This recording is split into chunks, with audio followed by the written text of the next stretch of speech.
As we continue in Lesson 70 Part 4, we've dealt with the plane created by the left shoulder and the shoulders. We've talked about the width of the arc. And now we're coming on to a mysterious little word, path or swing path. Now the swing path is related very much to the plane. So if I swing the club by turning my shoulders, I'm describing a horizontal plane and my club is operating in a path. If, however, my left arm and my arms were independent of the shoulder, I would go above the ideal plane. So the path of the club head has now changed and it has gone above the proper plane, high to low, creating a descending blow. Also, if the club were to go back below my shoulder turn, that would be a flat swing and I'm operating from low to high. So here's good plane. Above the plane is an out to in path. Out to in, by definition, is high to low. It's a downward blow. Conversely, if I go back below plane, my path is now in to out and I'm low to high. Now what do I mean by in to out and out to in? So I've just put these clubs either side of this row of balls. I just want you to imagine the ball going down that panel, that channel. If you imagine these two clubs, this is about a 6-inch path. It goes all the way to target.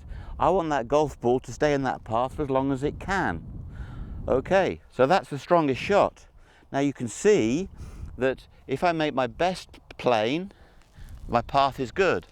But let's suppose I go above the plane. In other words, with a club and the ball, I would go out here and the ball would be struck to the left. So an out to in path is by definition high to low downward. Conversely, an in to out path comes from in over here, would hit the ball out to the right. The beauty is that your best path, shoulder to your throat, is in plane. If I go above plane, you can see it. If I go below plane, you can see it. I've affected the path. So an out to in path sends the ball left in a downward manner, and an in to out path sends the ball to the right in an upward manner. So path and plane are very closely related. And if the shoulder is turning, if that is your key thought in the backswing, shoulder to the throat, your plane and your path are good. And in part 3, we understood that the width of the path and the arc was as good as it could be. So again, you can see it all coming together. There's a good setup. I turn the left shoulder under the throat. What have I got? I've got plane and I've got width of arc, and now we're understanding path. Now, my good friend and colleague, Butch Harmon, who I owe an awful lot to, has been very kind to as an explainer and has promoted explainer for me with great generosity. And on one of the videos that he shot for us, he said a lot of people think that draw spin is created by the right hand flipping over the left. He said it isn't. He said draw spin is created by the hands turning on the path that they're on. So I'll do it without the club. If I go back and the right hand flips over the left, I depart from the path.